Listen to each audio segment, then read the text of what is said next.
Hello and welcome to Geek Addicts, the pop culture podcast where we pray for the snow to stop falling. My name is Matt. With me, Bill Fiber. How's it going, Bill? You know, I think we're finally over the hump. I think, I think spring is coming. Yeah, we're definitely seeing the bones of it shining through. Sure. I can Actually, see grass Sundays. outside. That's We're still not quite there yet. But we're definitely getting there because the stockpile we've had is definitely dwindling with the yeah, warm days and the rain. And Sunday is supposed to be like in the mid 60s, so that's gonna be almost nice and sunny. 70, almost 70 Yeah, one day, which is insane. yeah. Um, I think we're gonna have like 4-ish days that are like the 50s and 60s in a row. So with any luck, by the night, well, we won't be recording for a couple weeks. So definitely by the next time, as long as nothing happens, we should be in the clear by the next time we record. yes. Yeah.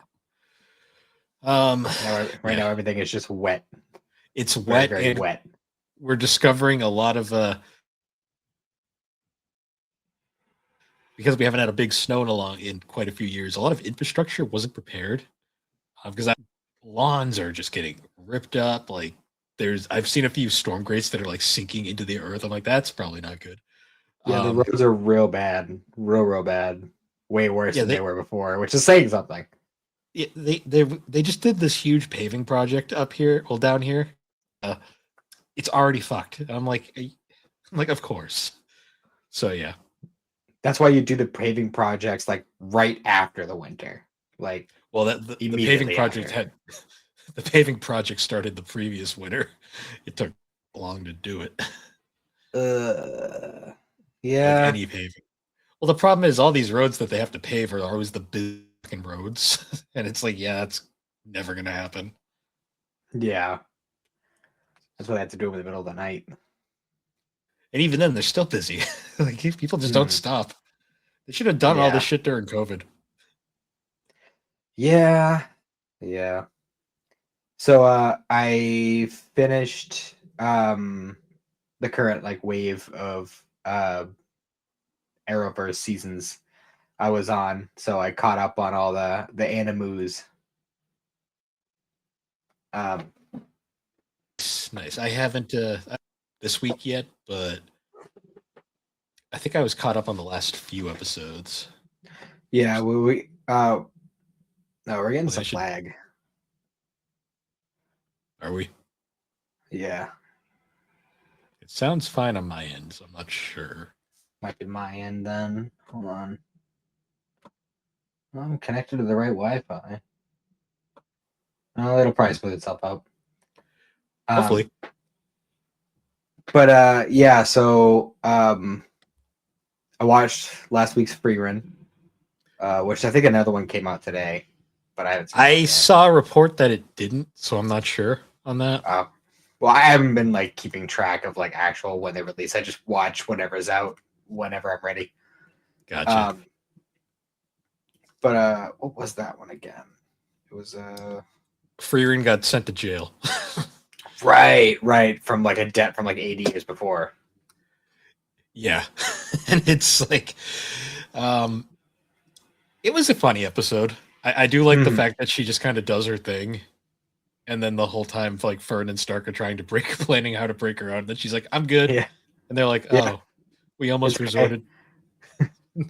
I uh made them absurdly rich. Everything's fine. um, but yeah, that's still going great. I'm sad that we're already halfway done with the season, but it yeah. is what it is. Um, um and then Jujutsu Kaisen. Um, there was only one episode, which I was surprised about. I think. yeah, and it's culling game shit. I'm like, Well, we know there was 2 episodes, but yeah, we're finally getting into like the actual culling games, so that's good at least. There's actually I'm some so super cool fights. I'm so hot and cold with this season right now. Like there'll be really great episodes, and then there'll be ones that I'm just like, I just don't care. So That's that's the culling games. So yeah. Um expect more of that. There are a lot of fun characters that get introduced, and there's a lot of characters that I didn't really care for. They didn't really do anything for me. Yeah. I mean, honestly, like, I'm not crazy about JJK anyway. No, it's The really story is just really weak. The characters are fun, and like the characters are all fun, their but powers are cool. But they kill off so many of them that I like. I'm like, yeah, kill off or indispose them for long periods of time, um, or just there don't do are, anything with them. there are some fun characters. I do like that one like random bit. It's so like out of place, kind of, where like they're doing the whole thing where not Ghetto is I don't even remember the real name, but he's like doing the whole like, all right guys, the culling game is starting. If you're already here in the area, I'm giving you the chance to leave now. And then we see the chick from the occult club that Yuji was in the episode 1. I completely Just, forgot that was her. yeah, me too. And then Geto's like, oh, by the way, thanks for being friends with my son. And she's like, okay, that was weird. Like, Huh. and it is pretty weird because I feel like it's super out of place. Like it doesn't seem in character. I just completely that just went right over my head because I'd forgot that character entirely.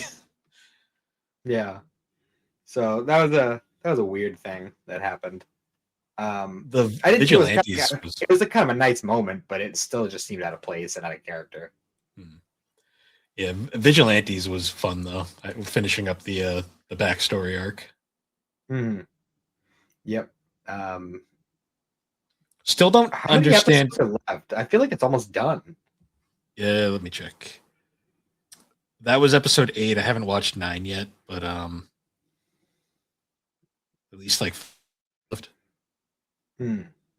So there's still a good amount. We've still gotten like no Knuckle Duster at all. Well, he's coming. I haven't watched episode 9, but we know he's coming back after the flashback, so hopefully soon. Well, he wasn't there at the bit that I watched, so we'll see. Okay. And then what else? What else? Oh, we finally finished Spy Family. Nice. So that was nice. That weird little fever dream at the end was very strange, where like Bond was all these different animals, and it went on way longer than I felt like it should have.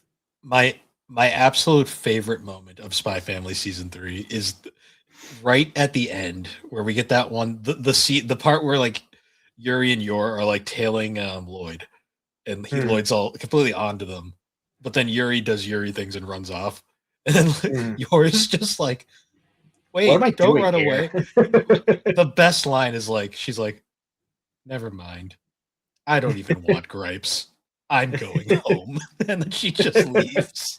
And the little pop-up thing comes up, and it's just like she finally sobered up. Yeah.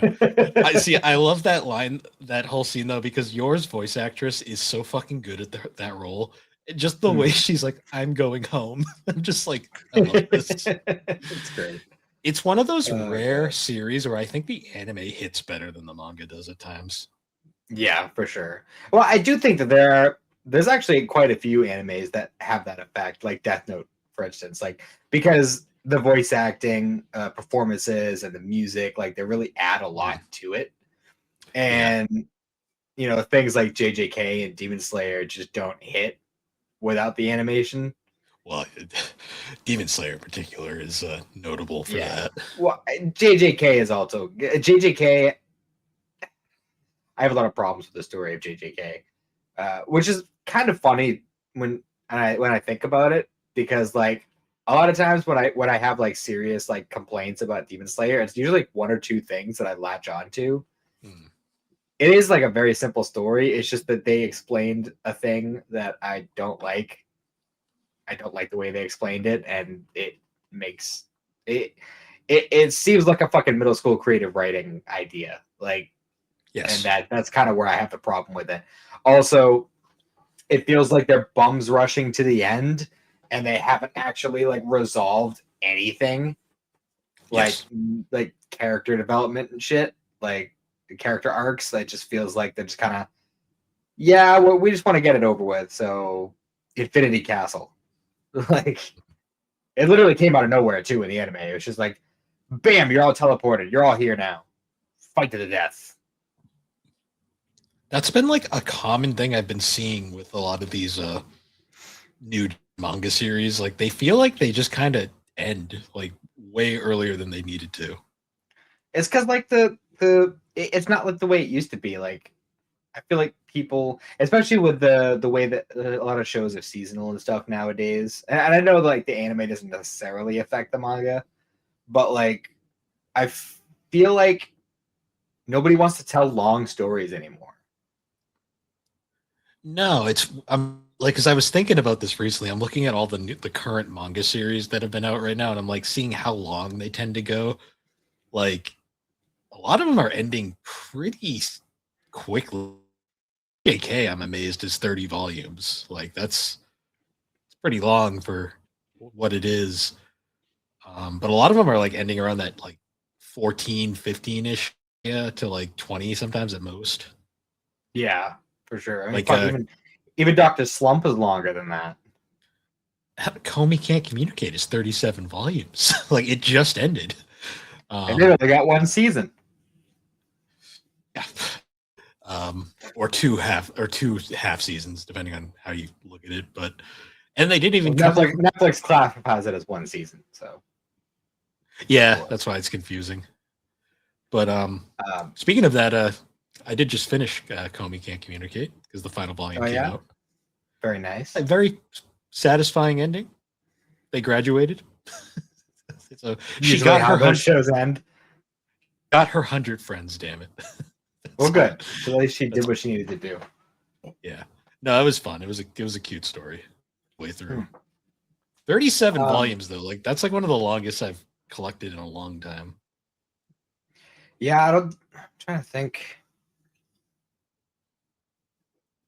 I think the longest series I've collected anywhere close to recently is Soul Eater, which I still have to get the last one. I can't believe I still haven't done that. Well, Amazon fucked up and sent me the wrong one. Yep. I think the longest series I own, like just in general, is still at like 50 something volumes, but that's like an outlier. Like, which one is it? Inuyasha. Oh yeah. For me, it's still Naruto. Naruto, 72 volumes. Oof. Yeah. Yeah, it's a long one. It's a long one. Yeah. At least Inuyasha has those convenient like Visbig 3-in-1s, so it's like not that huge a deal. I mean, Naruto's got the 3-in-1s too, but I was getting good deals in the box sets at the time, so I just got the single volume box sets. Nice. And then what's my second? I mean, I guess Dragon Ball would be my second longest. Because even though America doesn't do it that way, technically Dragon Ball and Dragon Ball Z, it's all just one manga series. Yeah. It's not two separate series. Which makes the Bizbigs really annoying. Yeah, I know. You're 4-in-1 and then you're 2. Yeah. But yeah, aside from that, I've also been catching up with Hell's Paradise. I'm liking the direction it's going in. They started explaining the power system, and I'm not sure. It's basically the way chakra types work in Naruto with like the different elements. And like I am almost not sure I like that they explained it at all in that way, you know? Yeah, sometimes it's better. Yeah, it doesn't like piss me off the way Demon Slayer did with that, or confuse me in the way that Jujutsu Kaisen did. But it's almost exactly the same way, where it's like, oh, there's these different types of energy that are based off of elements like earth and fire and water, and they all affect each other different ways. Literally the same as Naruto. Yeah. And like, I don't hate that, but I kind of like just like the mystique of it, you know? See, I like when the series like just take like the whole power thing and they're just like, you want an explanation? I don't know. Yeah. They just leave it at that. Not important. But I'm enjoying that too. What else am I watching? Oh yeah, Trigun. That's confusing me kind of. Not like necessarily in a bad way. I think it's just one of those things where it's just so wildly different from the original anime that it's throwing me off. I think if I got the chance to read it, or like when the entire series is done, and I could like rewatch the whole thing as one product instead of watching week to week, I think I'd understand it better. Yeah. But it's just there's a lot going on, you know, which isn't a bad thing. It's just it's kind of going over my head a little bit, especially since I'm watching the way I am, where I'm not consistently watching every single week. Like I'm watching like 2 or 3 episodes at a time, like as they come out. Yeah. So yeah, that's pretty much all for anime at the moment. Oh, I got after we finished Spy Family the other night. Me and Xander stayed up for a little while longer, and Cindy went up. I ended up putting on the first episode of High Score Girl, and Xander wants to keep watching it. So that's a fun one. It's not the deepest by any means, but it's the video game references alone are what makes that one fun to watch. Yeah, because it was funny too, because I went to go put it on, and he was just like, "Oh, what is it?" And it's just like, "Oh, it's very educational." And he was like, "That doesn't mean it's fun." He's like, "It's about video games." Like, oh, never mind. Educational is not the way I describe that show, but sure, I guess. I learned a lot watching that show. Maybe you didn't. You're a psycho who probably owns every single one of those games, but I do not. But that's besides the point. I found it educational. And, it's a fun in a fun way. It's a fun series. Ironically, the characters in it are the least part of it, which is the funny part. Well, yes and no. I like the characters a lot. I think it's a fun show. So there's that. Also, so yeah, I finished like what would have been like season 5 Arrow, season 3 Flash, and so on.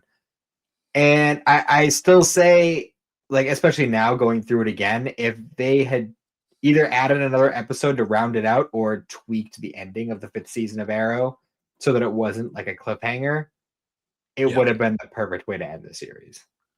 Yeah, that's what they say about most DC shows. And it's not even. I feel like specifically with that show though, with the whole like I was lost for 5 years, and then like, all right, 5 years into my quest, and then like the whole thing where he's fighting, he's up against Prometheus, who turns out to be the son of one of the people he killed in season 1, and like by the end, it's like, all right, we're ending the season where the show started on Lian Yu. He's kidnapped all the people you care about. And like, so all my team is gone, including the recruits. It's just me.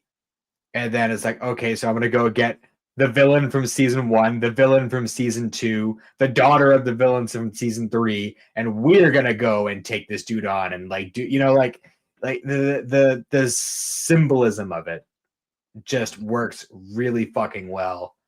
And if they had just tweaked the ending a little bit and just made it the end, it would have been fucking perfect. And I haven't seen. Well, I watched season 6 like way back, and I don't really remember anything from it, so I can't really speak on it. But all I remember is the Ollie and Felicity show, because that's what it became for a while. Yeah, but oh god, like, yeah, I just think that would have been just exactly where it needed to end. And I can't judge anything beyond it yet because I haven't watched it yet, but that's kind of where I'm at the moment. But yeah. Yeah. And on the comic side, I read American Vampire Book 1, which is the only part that's been released in the compact so far. And that was really cool. It was, well, first of all, the style, like the art style is really engaging. I like the art style a lot. It kind of reminds me of who's Gabriel Rodriguez's style, the guy who did Lock and Key. Um, I don't know if it's just like a thing that people do with horror comics in general, or like with DC, or if it's just like these particular people's style. But I really liked that part of it. I liked how it played around with like, oh, there's different types of vampires, but where I'm at right now, they haven't explained why certain people are one type and why certain people are another type. But I mean, the whole idea where like the central vampire we're focused on is just some random ass person who wants to be left alone. But like, it seems like the one that gets the most attention is this fucking old outlaw from like the late 1800s who is just like the biggest piece of shit. But he's also like not totally a piece of shit, but he's still a piece of shit. It's I don't know. It's a fun story. I'm enjoying it a lot, and I hope they release more in the compacts. Yeah, the was by Raphael Albuquerque or Albuquerque. Yes, I can't. I'm pretty sure it's Albuquerque. He's got a bunch of I stuff. feel like that might be a pen name, but I'm not sure. I don't know. I know Scott Snyder wrote it though. Wrote the majority of it. I know Stephen King was involved, but he, from what I understand, Stephen King wrote the backstory. Yes. Snyder wrote the majority of it though. And Scott Snyder is a very talented writer. He wrote probably the best part of the New 52, which was the Batman run. And he's currently writing all Absolute Batman, which has been a so nice. Yeah, since I finished that, I have started reading my DC's Finest Static. Nice. And that has been really fun. I really like the humor in it. It's very, very funny, but also like gets really real with a lot of like the issues that were going on and still technically going on. And I also like the kind of arc that Static is going on throughout like the beginning parts where like he's still kind of figuring it out. And you know, at one point he gotta go through like a little bit of a hard time. And where he's like, you know, really confused about a lot of stuff. And somehow gets talked into like going to do a job with a dude named Holocaust, which is never a good idea. No. And he realizes that once he's in the job, but like, you know, he was kind of like on that edge of like, you know, I might slip into this, you know, this bad section of, you know, the metahuman side of things. But you know, luckily good old Virgil Hawkins is a good boy. His design in those early books is so weird looking at it now compared to like what we know from like the animated series and modern stuff. It took me a little bit to move past. I mean, he still kind of has the look because he doesn't always wear it, but he usually has the jacket and the hat and everything. But it's not the same jacket and hat that we're familiar with in the cartoon. But he's like wearing a cowl, and that's kind of weird. Yeah, that was a thing with like all heroes for a while there. Yeah, especially a lot of like the teen heroes. I've noticed. It was either a cowl too. Yeah, it was either a cowl or a domino mask. So. But either way, I'm enjoying it so far. I'm going to be sad when I run out of material in that book, and I'm just going to keep fucking praying that DC releases a part 2 to that. Because I mean, they'd only have to do 3 of the DC's Finest to do the original Static run, and then obviously there's like, you know, the 2000s run and the 2010s run. But for the original run, you only need to do 3 of them. Yeah, so we'll see. We'll see. I haven't really read much. It's been a kind of a slow. Well, I read some manga, but that was for last week's episode, and then I read the final volume of Comey just to finally finish that. Gotcha. I've been playing video games again. I'm playing Tales of Berseria right now, which I'm very addicted to, right? So that's been fun. There you go. Classic Tales RPG, fun story. It's moving my top 10 or top 5 favorite Tales games. So be interested to see what my thoughts are once I finish it. Yeah, I'm now that I've finished Hades and Chrono Trigger, I'm back on to that Yu-Gi-Oh game I was playing, because I realized like I'm actually like I mean, it's still gonna take a little bit to get there, but I'm actually not that far away from like what would be like quote unquote the end of the game. Yep. But I'm like really seriously debating getting a Retroid Pocket 5 with my tax returns because apparently those are powerful enough to run PS2, GameCube, and Wii games. And if I got that, that would probably between that and like the other stuff I have, that's all I need. All I True. need. Because I mean, but the PS2 library alone, I'd be satisfied. Yeah. But Good there's to a know. lot of PS2 games that I'd love to play again. And there's a lot of PS2 games that I'd love to play for the first time. I believe you told me that like PS2 era was around the time where like the Tales games kind of become what like the best part of themselves. PS2, 360, around there. The best one like for beginners is on the 360, although the best way to play it is the modern console port of it. Well, that's the thing is like I don't think there's like a really good way to handheld emulate that generation yet. That's gonna probably take a while before we get there. Yeah, I mean, thankfully that game is on the Switch, so you play it there. All right. If it's on the Switch, then that's doable. Then the Tales game on the PS2 though is actually my favorite one, Tales of the Abyss. Yes, that's the main one I always hear about. So that's probably the one I will play first whenever that comes around. And it's the longest game in the series, but that's okay. Hey, well, you already got me to play Persona 4, and I'm already geared up to play Persona 5 this year. So true. And the next Dragon Quest I have to play is 7. So, well, which version of 7 are you playing? The 3DS version. Okay, that's not as bad as the PS1 version. Still, I do technically have that available to me because yeah, but you don't need to play that. Loaded me with hard copy.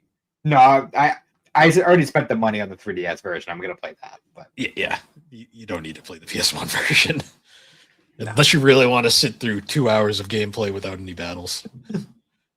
No, I'm all set with that. That's fine. Okay. But yeah, with any luck, I'll be able to fucking get that at some point soon because that's just again, if I get that, that's the only between that, my Switch and my 3DS, that's all I need. I don't need anything else. Nice. All right. I think now we should get into our segment, or at least what little of our segment we could do this week, because it's going to be a bit unorthodox. I was honestly kind of thinking after watching this section of what is classified as a movie, apparently, that I was starting to wonder if it might not be more worth it to just do the whole thing as an episode, but well, we'll see how it works. Some of the later ones are definitely more substantial than this one. So I guess we'll need some music. Well, yeah, I did take some notes, but as I said before we started recording, I only watched it the one time, so that's fine. This music will work, I guess. It sounds kind of spacey. Yeah. So we are talking about Halo Legends, which was originally released in 2010. Well, it was actually originally 2009, and it ran through 2010. It was a series of anime shorts, very similar to like the Animatrix. It was very similar to like the Animatrix and like Batman Gotham Knights, where it was a series of anime anthologies that they kind of just threw into one package. And they would get a bunch of different studios together, and they'd farm out Halo to a bunch of anime studios and see what they came up with. And the Halo one is interesting. So I actually do have the Blu-ray release here. released by Shout Factory, good old Shout Factory. Hmm. And what was cool about the Halo one to me was the fact that they got a bunch of pretty they got some pretty interesting studios to work on this. Like, just to name a few, there was Production IG, Bones, Toy Animation, Train, Casio Entertainment, and Studio 4 Degrees Celsius, which I hate that name, by the way. Yeah. And what's interesting, I discovered, because we watched the wrong short at first, is they actually released the out of order. Huh. Like, the first short that was released is like the second to last one in the order. Interesting. Yeah, like the one we on the DVD and the Amazon version, it starts out with like Origins 1, which is the one that we'll be talking about today. That is just to be clear, that is the one with the flood, right? Yes, the one that talks about. Okay. It starts with a Cortana, and Gotcha. Okay. Just want to make sure I watched the right one. yeah. So when I booted up DVD, and I noticed right away, I'm like, oh, this doesn't match the Wikipedia article. I'm a little concerned now. I actually went to started watching it there just to see where it started. I was like, oh, okay, so it's the right one. Yeah, and there is, how many segments were there? There were 8 total in this anthology, and I think they got. So you know Halo better than me. Is that the original voice of Cortana, or did they get someone else? Honestly, it's been so long since I played a Halo game. I don't remember. Okay, fair enough. Know enough about Halo to know, but yeah. So Origins was interesting to me. Like the first, it's kind of like, did they explain this ever in the games, or is this like the first time? I don't think so. If they did, it was one of the later games that I didn't play, but I don't remember. Because I remember the first game that the flood was introduced just kind of like randomly, like you were just out doing shit, and like all of a sudden there was like this, you wander into like this area, and just there's all these weird like fucking fungus people jumping out at you. Okay, so it essentially, a segment kind of starts off with like this little like flashback where you see Cortana. It takes place after the events of Halo 3, apparently. Okay. Supposedly, according to the little backstory I read here. And it kind of, you get Cortana and Master Chief talking about existence and like life. And she kind of then decides to go into this full-on like story talking about the Forerunners and the Great Civilization and the attack of the parasitic flood, which I'm assuming is a bigger scope villain in the franchise. It's pretty much everybody's villain. It's kind of like the reason that like all these different people who hate each other just kind of band together, because they're just like, we cannot handle this alone. Gotcha. Also, it's Halo anime time. But so it kind of like goes into the whole like backstory, discussing like how the flood came and basically just destroyed the universe, and kind of talk about how the Forerunners kind of fought basically to the bitter end and to create the Halo, which I didn't realize was as big a thing as it is. Yeah, I didn't realize that was exactly what the Halo weapons were for. And again, I don't know how accurate like these, like, I don't know if they like gave these animation studios like this is the actual lore for the story or not, but I did find it interesting that all the Halo weapons were specifically designed to annihilate planets that have basically intelligent life, period. Hmm. Um, So, and so the like, series was directed by Franco, who, at least at the time, was the development director at 343. okay, so yeah. Do you know which studio animated this segment? This segment and its follow up next week was animated by Studio 4 Degrees Celsius. I fucking hate that name, but sure. Well, Um, they did good work at least. It was a very interesting, very colorful art style. it is. So I was looking into their story, like what they've done. They actually did the first Satoshi Kon project, Memories. Yet to watch, Oh, but I've heard it's great. hmm. Um, I know you'll notice old movies. I'm sorry. They did the Berserk Golden Age Dark movies. Oh, okay. Are those the shit ones, or are those the ones that aren't completely shit? No, the movies are good. It's just Okay, it's the 2016 series that's shit. okay, that's what it was. All Because right, I with the when I with saw the that.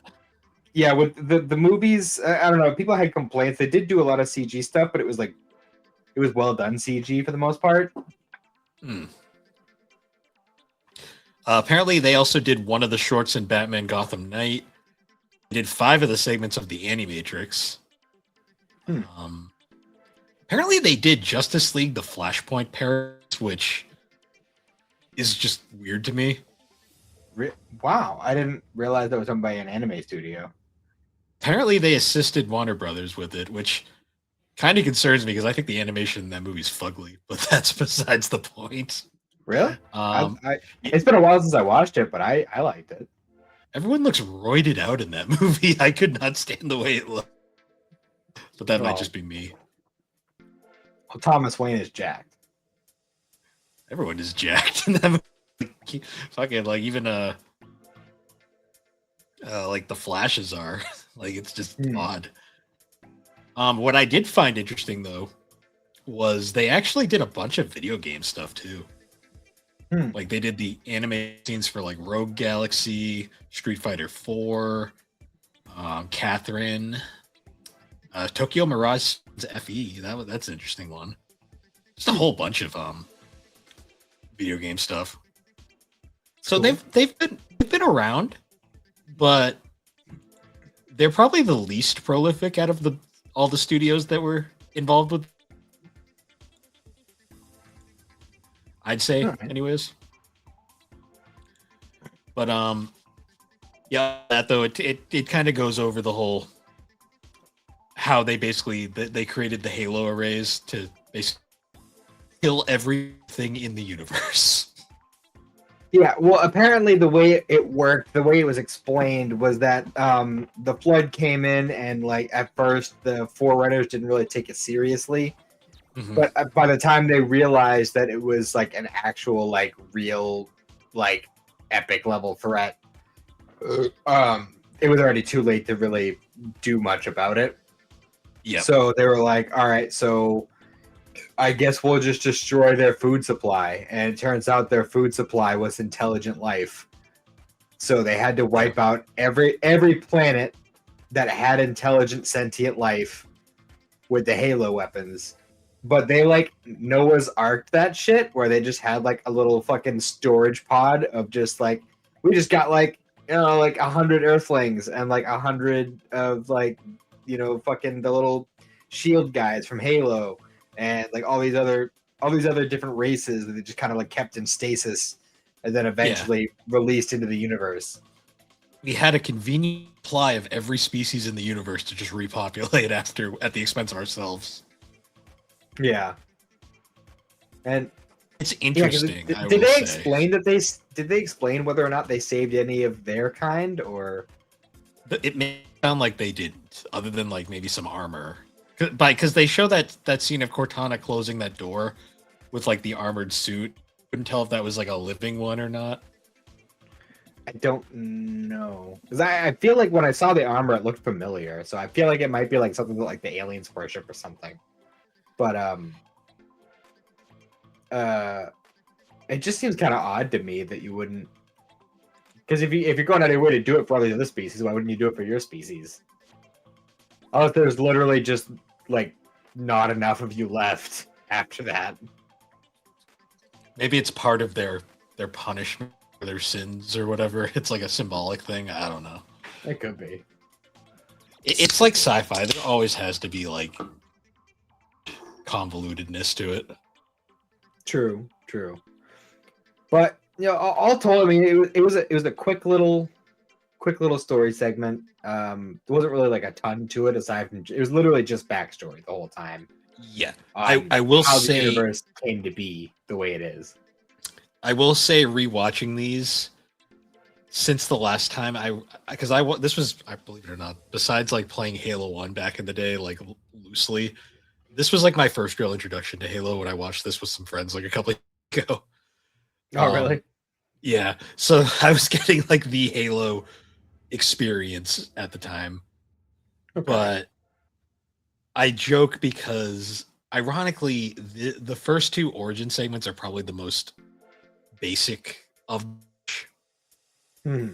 Because I will say the ones we get into later are much more interesting. Like particularly like the toy animation, which is a treat. Yeah, my experience with Halo, like back in the day, I played the first 3 games and ODST, and and I read one expanded universe book, and that was back in middle school, so I don't even know which one it was. That's fair. Yeah, it's hard to say. And it's on the first season. And it's on the first season of the Paramount show. Yeah, that's the thing. I never liked it, but we've been over this in the past. But yeah, we'll get into more of this with the next episode because they do pick up from here. The start though was definitely on the slower side. Yeah, for sure. Yeah. Halo anime time. I'm just naming it now off the cuff. Speaking of anime, though, it's now time we get into our topic for this episode. We are once again returning to Inuyasha. We've covered the show. We covered the final act. And we kind of briefly mentioned them, but we're actually going to go in depth with them now. We have yet to talk about the movies because, like all anime properties back in the day, there was theatrical movies released. Not so much in America, but in Japan, yes, because I don't think these were in theaters over here. No, well, I mean, there weren't really a ton of anime films that were in theaters back when they were doing a lot of these like supplemental movies with pre-existing franchises. I think the only movies we really got in theaters over here back in the day were like Spirited Away and things like that. Pokemon, yeah, and Yu-Gi-Oh. Yu-Gi-Oh! The movie was in theaters. It was. Oh, and Digimon. Can't forget the Digimon movie. Mm-hmm. And so, Angelina Anaconda. Basically, it was Ghibli films and whatever was the new hotness for the youngins at the time. I think Akira might have been shown in theaters, but I have no idea. It probably was. It definitely is now. I've definitely seen listings for it in the past few years. They've definitely re-shown it in recent years. But we're not talking about those movies. We're talking about Inuyasha, movie 1, Affections Touching Across Time. Yes, this lovely. The names for the films are very interesting. So, yeah, I actually, fun fact, I have all the original Viz DVD releases for all 4 of these. I got them at Anime Boston a couple of years back for like $10 a piece, despite the $24 price tag. The person gave me a deal because I bought all 4. But yeah, I did not. I will a version for my rewatch, but I do have these for the fun of them because they're kind of neat. Like seeing that old Viz logo down there is so nostalgic for some reason. No, I feel especially like when you start up like one of those old movies and you see like the old like little like logo animation at the beginning of the movie. Like, remember the Four Kids one? I remember the original Four Kids one, which was like that blue, like almost watery kind of one. Yeah, it was the one where it was Four Kids, right? Not Viz that did like it would like break up into little segments and then reform. I think so. I think Four Kids did that. All This is those. back I before remember a like lot of those old logos that don't exist anymore. Funimation was like the main one all the time. Mm-hmm. Good times. So this, I feel like it's actually kind of funny that we're doing this movie now because we just did Tree of Might not that long ago, and it dawned on me as I was watching it that it's kind of similar. All right. I'll get it out of the way now.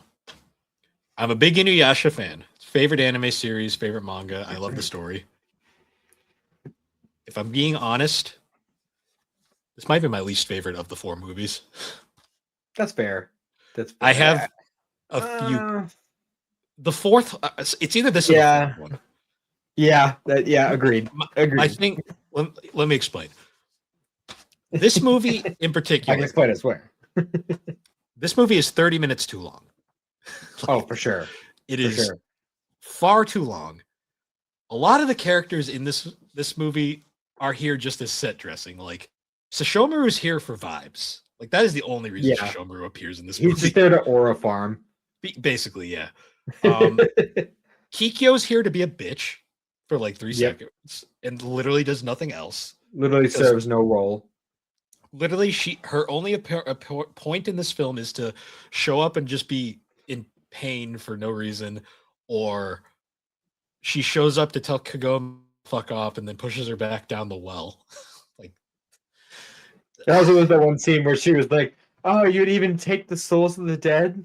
And like, you mean like how you do? Because you do that all the time. Yeah. Read the manga for at least a lot of it at this point. I realized how badly the anime did Kikyo dirty. That love triangle shit is not a thing in the manga. It's so downplayed. It's not even funny.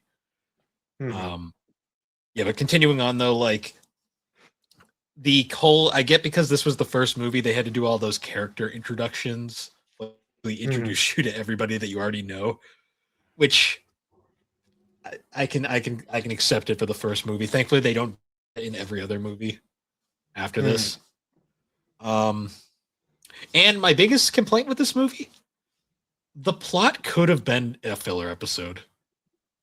Oh, again, it's literally Tree of Might. It's just told in like a demon setting instead of aliens. Basically, it's just it's a monster of the week. It basically follows the same structure of an average Inuyasha filler episode or even a standard episode. And it's too long.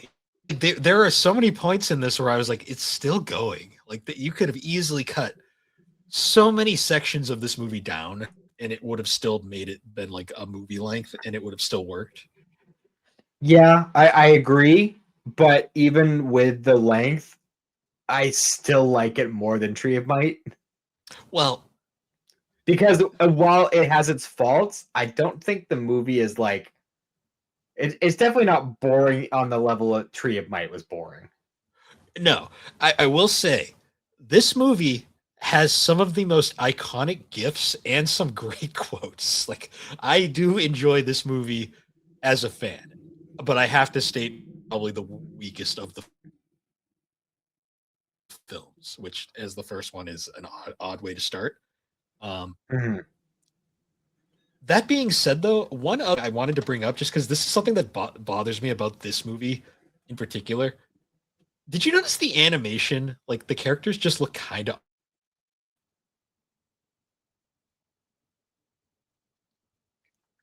Sorry, I lost you there for a second. All right, I was gonna say, like, did you notice, like, animation-wise, like, all the characters just looked kind of off in this movie? At some points, but then there was other points where like the animation quality just spiked out of nowhere and it looked really, really good. So backgrounds and like the effects were really good. The character designs, particularly Kagome, she looked downright off a lot in this movie. Like, even on this cover, like, she just looks Like Mhm. something about the way they drew her, and this is a problem all the Inuyasha movies have. Like the art styles are just odd, like compared to like the show. Yeah. But is in this movie, like Kagome's like design bothers me because she just looks weird at points. There's a lot of like character behavior choices that like really threw me off too. That just didn't seem like for instance at the beginning where she's making all those meals for everybody to bring back to the past. And she's just being a total bitch to Sota for no reason. Like he didn't even do anything. She's like, "You're getting an attitude, and I don't like it." He was just admiring the food you made. Like, See, I'll let that one slide because that's just typical sibling relationships at times. Sometimes you just like that for no reason. I mean, I don't know. It just seemed rude to me. I don't know, For me and no reason. Alex, see, me and Alex have done in the past just for no reason. Maybe, So I mean, I would say like maybe it's just like a siblings close to age thing, but they're not. yeah, I don't know. Kagome, let's be fair, Kagome's in a fucking mood for most of this.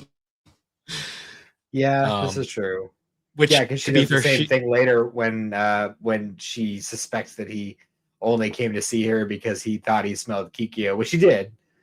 yeah, But like, which and to be fair, that's usually it deserves it. Um, yeah. because one of the most iconic scenes in this movie is once after the beginning, like introduction thing, because we get introduced to the quote unquote main villain of this movie right at the start, and they're very unremarkable. Do anything Hmm. Yeah, like it's just super they awkward. go they attack Sashomaru and they're like, no, he doesn't have the right fang, leave him be because he'll probably kill us. And Sashomaru, as He always, did just kill them. I noticed that right, like yeah, the second watch through, like he actually killed those chicks, and like the whatever Mothman revived them because you see right. the light go out of their eyes. That's what it was. I'm so like Sashomaru just like kind of he basically just nonchalantly tells them to f off that I didn't even notice. So like, oh yeah, because he literally It took the can't be second watch to bothered. notice it. Yeah, no, like he straight up just he's just like fuck off. I'm done with. I'm Yeah, not don't have time for your shit. Like he's straight up here just for vibes. And so yeah, David for sure. paid. Literally, just like fucking, he might have like 3 minutes of screen time in this movie at most. I mean, to be fair though, that's basically how he was in the anime. He would just kind of show up, do something, and leave, and everyone was like, "He's Like, the get out best of my way. character." Um, but that happens, and then of course they're trying to find the other Fang, which is obviously supposed to be Inuyasha's sword, and they're sending out this weird caterpillar demon, no, not caterpillar, scorpion demon to fight off, and we get, of course, get the whole introduction to all the characters where it's like, this is Inuyasha, he's a half demon. This is Sango, she's a hunter. This is Moroku, he's a perv. This is Shippo. Um, going down the list, and then of course we get that lovely scene of Kagome riding her bike and like wiping out, going down that hill. Yep, destroying another bike. They also animated her going through the well, like for once, like because they rarely would do that after the first time in the show. Yeah. Well, yeah, they have movie budget, so They didn't, and they didn't use it in the right places. But no. um, Uh, they defeat the scorpion demon. I should all say right, so too. I was gonna say, Oh, correct me if I'm mistaken. Scorpions are arachnids, aren't they? Because at one point, uh, Moroku refers to them as insects, and I'm pretty sure scorpions are arachnids. it's a good question. Um, is a scorpion an arachnid? Yes, a scorpion is an arachnid. So this that relation flub probably. It's because Moroku's a spiritual man. He's not a science man. Either that or the translators at Viz were just kind of like, yeah. Yeah, whatever. It's a bug. Fuck it. They're controlled by Mothman, so of course it's a bug, obviously. I mean, duh. Which will, I don't know how much Takahashi's involvement was with this movie, but what the fuck is with the moth demons? The fucking moth demons. She hates moths for some reason. I don't know. Also, fun. Just a little. Naraku, the main villain, doesn't appear in this movie once. Nope. At all. That's okay. That's fine. He'll be a much bigger part of the second movie. So there can only be so many arachnids in one film. So also he would literally steal the show. Yeah, I mean, because we talked about this in our we did a top 10 villains anime antagonist recently, and we literally brought up the fact that Naraku, he has no goal. He's literally just doing this for the fucking lulz. Literally. I mean, we talked about this when we did our earlier episodes where, like, towards the end of Final Act, where Kagome is like, well, why are you doing this? And he's just like, oh, wait, fuck. Why am I doing this? No, he's straight up doing it. He was like, Naraku is in it for the love of the game. Like, he's straight up just an ass for no reason. For real. He just likes to fuck with people. Which is really funny because in hindsight, when you think about it, like, he could easily wipe the floor with this fucking bug demon.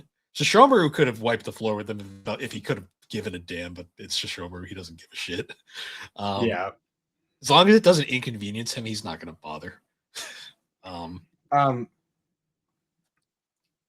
I did love, like, a lot of, like, the early character moments I did really like when, like I mentioned when she was cooking earlier, but then when she, gives them all the food, and, like, a lot of, like, the character interactions I liked, like when Shippo was like, what's with this weird, like, four-legged octopus or whatever, and she gets super weird about it, just goes, it's a wiener. So I have to mention, just going back to, like, when she was cooking it in, like, her parents' house. One thing I will constantly praise Monica Story as Kagome. Yeah, she fucking nails that role, and it's such a shame. I get why she retired. Like, it's a shame. Like, I'm nothing against her, but, like, it's the show did lose something when she left. Yeah, for sure. Because, like, even when she shows up to the Scorpion fight, you get the whole, like, her. It's such Inuyasha tradition that there'll be a fucking deadly fight going on, and her and Inuyasha can't help but bitch at each other for like 20. Mm. We also got the lovely Moroku catches Sango and then can't help himself. Just rubbing her butt, her leg, or whatever it was. That was her butt. That area. Of course it was. He's an ass man. He can't help it. Only for yeah. No. Kagome too. No. Everyone. Yeah. Everyone. I'm surprised he hasn't done it to Inuyasha. Well, no. You see, I have to bring this up because this was a line that we. So shout out to him, our friend of the show, Rick. I joined his show years ago to talk about Inuyasha, the Secret of the Curse Mask for PlayStation 2.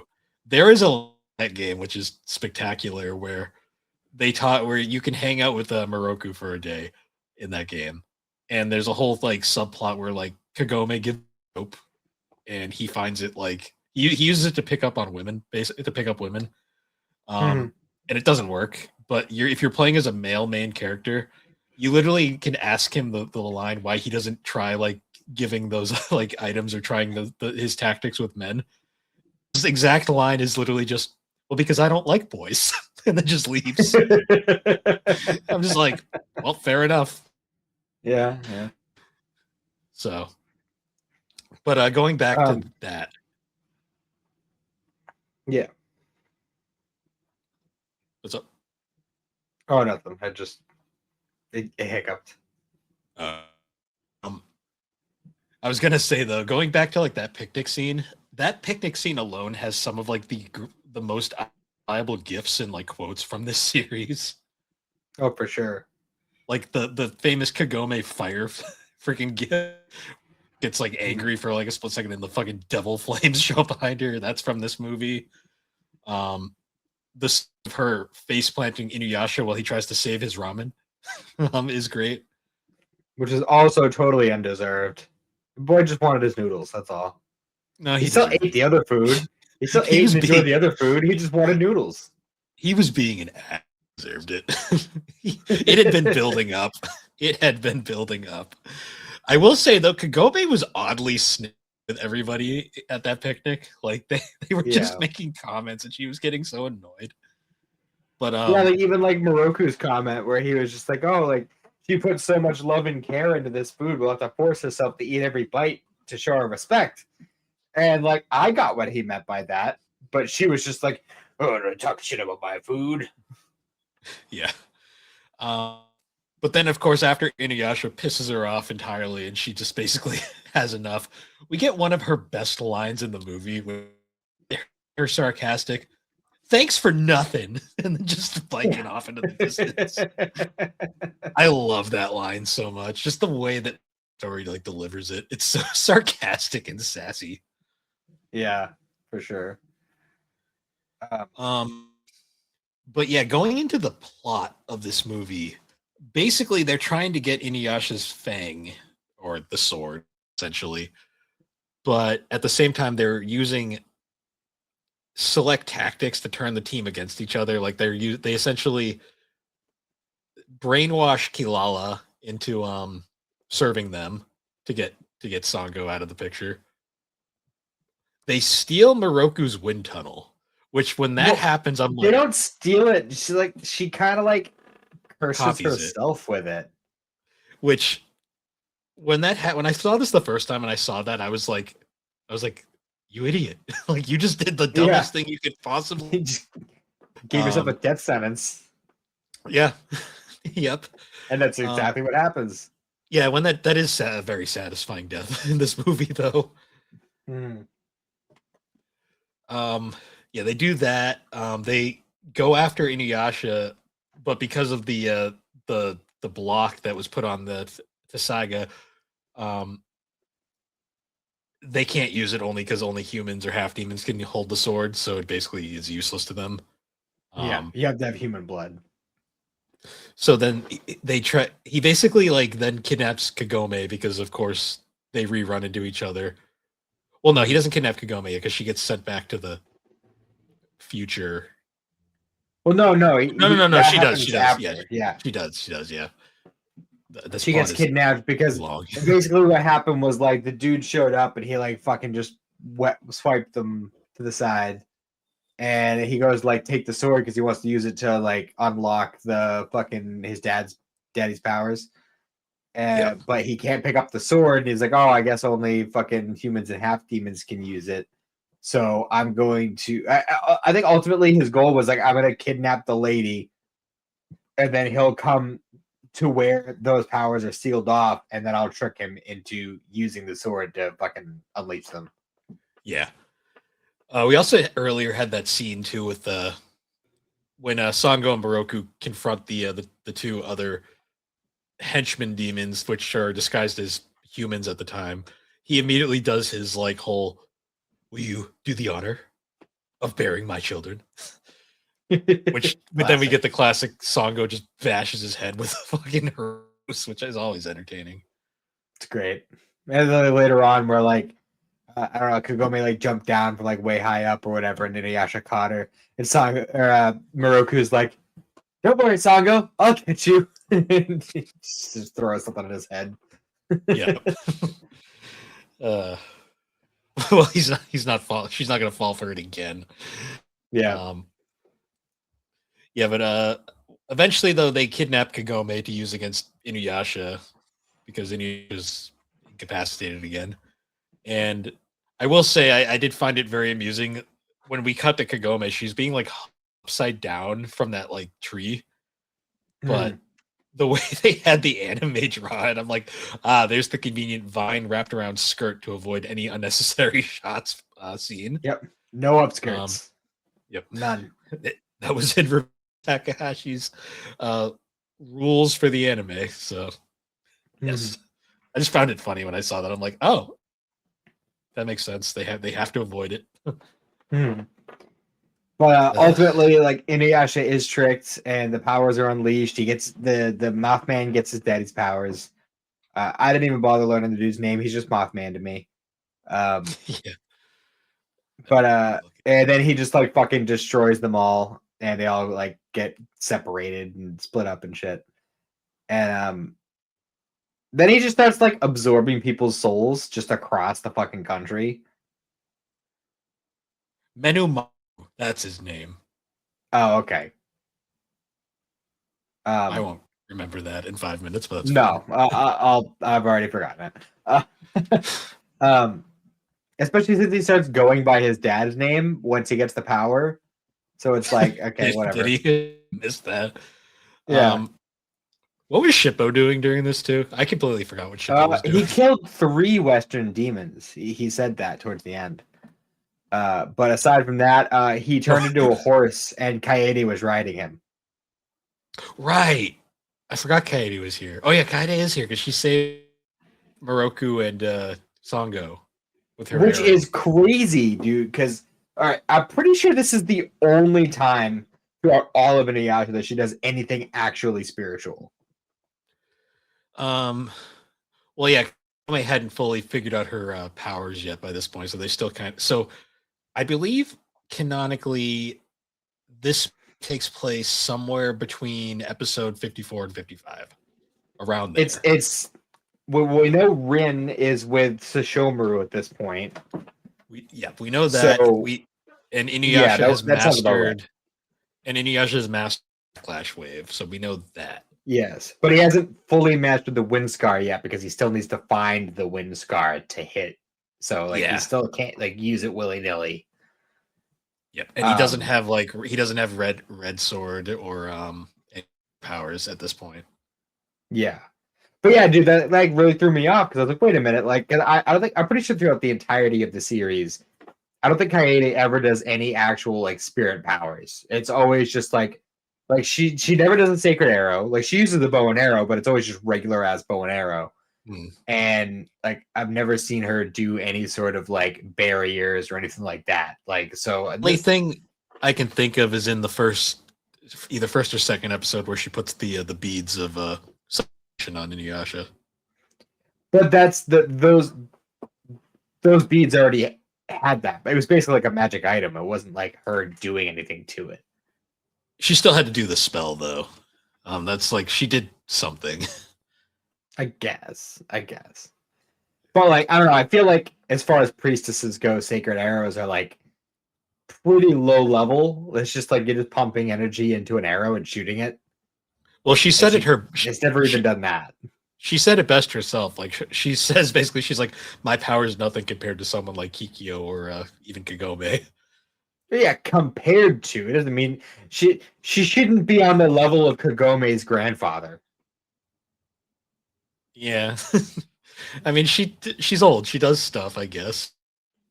I mean she's still kicking. I'll give her that. She's very spry old lady, but like goddamn, she gets fucking blown up in Yashahime and she's fine. Like she's a tough old lady. She's very sturdy, very sturdy. I noticed they were still doing her like ye old English at this point too. Yeah, it was still pretty early. Gave up on that makes sense. They give up on that like later in the series, but like they were still kind of doing it here. Mm-hmm. Yeah, but Kagome does basically gets possessed by the man and basically tries to kill Inuyasha.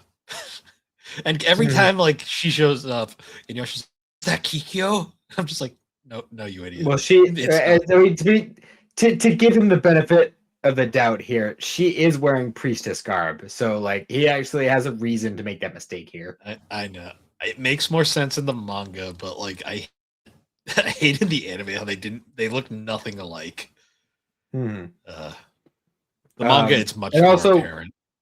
when Kagome's attacking, but actually either of them really, she's basically doing Iron Reaver Soul Stealer, which is Kind of, still the yeah. dumbest fucking name ever. What even is a Reaver?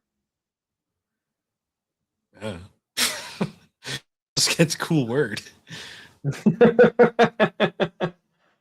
Hold on, Um, I gotta look this up real quick. You keep talking.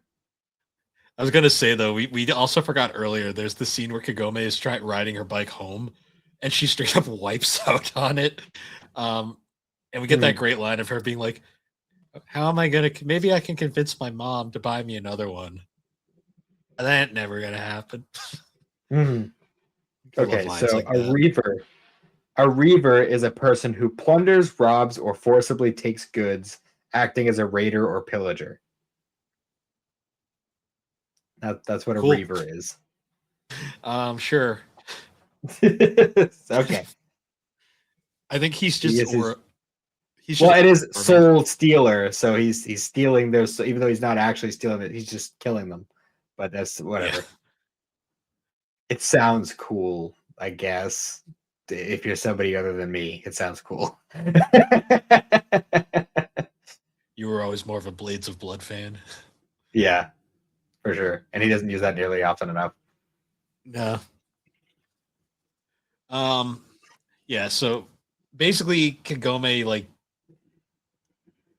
kind of does the same thing to him that Kikyo did years ago where she like hits him with a sacred, not really an arrow but kind of an arrow, sacred tree. She shoots her little energy nails at him. I did love that line though where after like her with like she stabbed Sim with those nails the first time, he's like, Kagome, why? I'm like, dude, that totally possessed. Like, He's getting some serious PTSD shit though, because they even do it the same, like die Inuyasha, like the whole thing I with the love his tree. like, I just so like he's like, no, you could never do this, and I'm just like Inuyasha, when has she ever had nails in the past? Right. I mean, he's more terrified of her just saying "sit boy." For real. Also, Which you'd think would be an easy way to just fucking hold him down so she could just do the, not a very true. good mind control. I will say, interestingly enough, I think she only says that like a handful of times in this movie, not nearly that much. I think it's literally just that one time when they're having the picnic. I think it's twice because I think she does it. I don't know. I can't remember though. But I'm, like literally as she's fucking like hitting him with that like last move, she breaks free of the mind control. It's like, oh no, what have I done? And then Kikyo shows up, bitch, for like 10 minutes. Well, it's funny you say that too, because in my notes here I wrote Kikyo just kind of appears and is all go home, biatch, and then Kagome falls into the well. Which I'm pretty sure this exact scene happened in an earlier episode of the show. Because I was like, oh, we're just doing. I don't think Kikyo pushed her in the previous time, but there was a point where she gets knocked into the well in her priestess garb and ends up back home and is like crying. I think Inuyasha pushed her, and it was at a point where like she like had a really close call, and he was like, "This is too dangerous. You need to go home." Yeah. Yeah, because that happened. But like, I think that with Kikyo, they just basically redid her whole like reason you suck speech that she's done to Kagome in previous episodes, and I was just like, can we just move on from this? Yeah. Kikyo got done so dirty in the anime, like because she's just not in the manga at all. And you can tell that a lot, like towards the end of the anime, like because her actual personality starts to show itself there, and that's why I was getting like real whiplash with her going through the series. Oh, in the manga, the love triangle stuff isn't a thing. It's just like she appears, and Inuyasha's a little weird about the whole like I gotta go run to Kikyo. as he's on Mhm. a date with fucking Kagome, and I'm like, uh, in the anime, she's like weirdly mean spirited, like all the time, and it's kind of Mhm. irritating. Yeah. Which is a shame too, because I Um, really love Willow Johnson's performance as Kikyo. Like she does that voice really well. oh yeah, for sure. Also, so yeah, she ends up back in the present, and then I guess because the tree is a thing now, it's like the day after tomorrow in the future for some reason. Yeah, and it's just snowing. It's just snowing, just forever. I don't understand that, especially why is it snowing in the future and not in the past? They don't even explain it here. They literally No, she shows up back home, mopes up stairs for a few minutes. Her grandpa is like doing something at the tree. he's Soda's praying. just He's praying the snow away. I guess Soda's chilling, and then her mom shows up and is like, Kagome, it's cold. Soda, give this to your grandfather. This. Oh, it's too cold. Let me get you a jacket. Hmm. And then she has a pep talk with her mom and I'm going back. And then proceeds to go back. Yeah, because she has to like fire an arrow into like because all the vines from the tree was like infecting the well because the well is made out of wood from a tree of ages, but not that tree of ages. It's a different one. Oh yeah, because there's that great scene where she like grabs one of her grandfather's like arrows that doesn't have a head on. She's like, "Grandpa, give me that," and she just starts cutting the tree until she pulls out the freaking arrow from the tree. Hmm. And then she just takes like the bow and she's like, "I gotta go," and then we just proceed to. Did you notice the grandfather and Soda were like, "What do you want for dinner?" And they're just completely Yeah, they're shit. like today's a good day for stew. Yeah, like Um, they're already because also, Kagome. oh, go on. I was gonna say because Kagome ruined their vibe, so they're just like, "All right, what are we even doing anymore?" Yeah, right. But yeah, like the arrowhead thing doesn't even make sense Nope, but because it's okay. think back to the first episode where she pulls the arrow out, the arrowhead's still on it. Yeah, um, it's okay. It's not important. It's not canon to I the guess manga so. anyway. It's It's not canon. the movie can be debatably canon, because these movies are weird. Or the anime is its own weird mess. It's best just not think about it. There might have been another arrowhead there for all you know. Yeah, Um, who knows? Maybe that's just the tree Kikyo used for target practice. I don't know. it might have been in the first episode. It might have just been an animation error. You Yeah, never it could know. have been. Um, Uh, it, it's not important. Anyways, what is she important is that the two demon ladies are defeated. first one, the one that's fighting Songo that's a pretty fun fight just because we get some pretty cool Songo Hariko stuff. That lady is the biggest villain in all of Inuyasha, in my opinion, because she corrupted the best character in the show. She did. No one hurts Kalala. No, Kilala is the ultimate hero of this series and deserves to be treated as such. Yeah, she really is. But her death is fucking brutal. She gets like bisected and Yeah. just dies.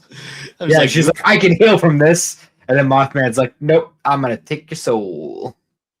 He's like, I'll be taking that.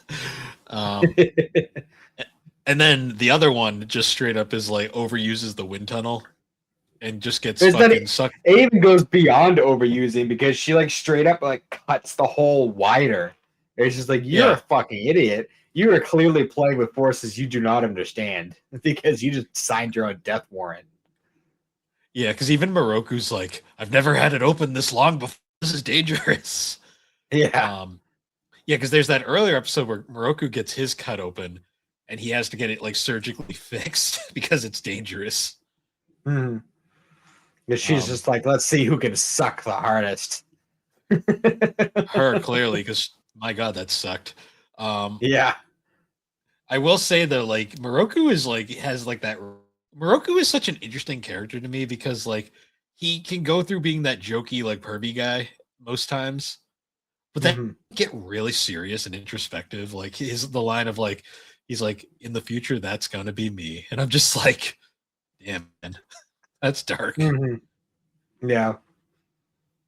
Well, because like this is just getting into like character study, but a lot of people don't realize too, the whole reason he does the whole like will you bear my children thing is because he's flat out he's basically on a time limit. He is trying to keep his family alive as long as possible. Yeah, he's trying to, continue the family line, the genes, keep it going. Yeah. Because if he dies, then he needs somebody else to take the mantle, and defeat Naraku. Yeah. Which in hindsight it works out in the end, but like Moroku has such a dark like backstory and it's kind of depressing when you think about it. Yeah, well, it makes sense why he has to try and keep the levity in the air. He has to keep the good vibes, otherwise he'd be crushed by him. Yeah, I do laugh though because there is like, I don't know if it's still on YouTube, but at one point there was like a 12-part series, which was just called Moroku the Lecherous Monk. It just a compilation of every fucking perv moment Moroku has in the series. I was like, this is 12 fucking parts. I don't know if it's still up or not, but I did watch that way back in the day, and I was like, "What the fuck?" Like the show That's hilarious. The reason why I don't want a fucking Inuyasha remake in the future is like they'd never be able to do this the same way.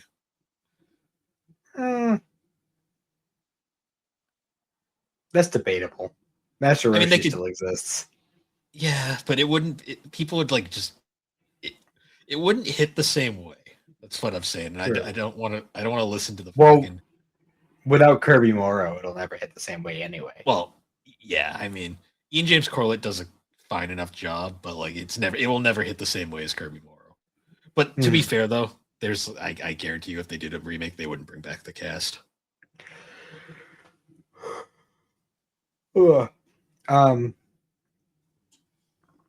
So yeah. Oh yeah, Miyoga's there too. He's just kind of been there the whole time. He shows. I mean, he's like in the show. He's there, but is he really? Yeah, and he's like, Inuyasha and Kagome, you have to work together, or you'll never be able to beat the guy. And it's like, duh.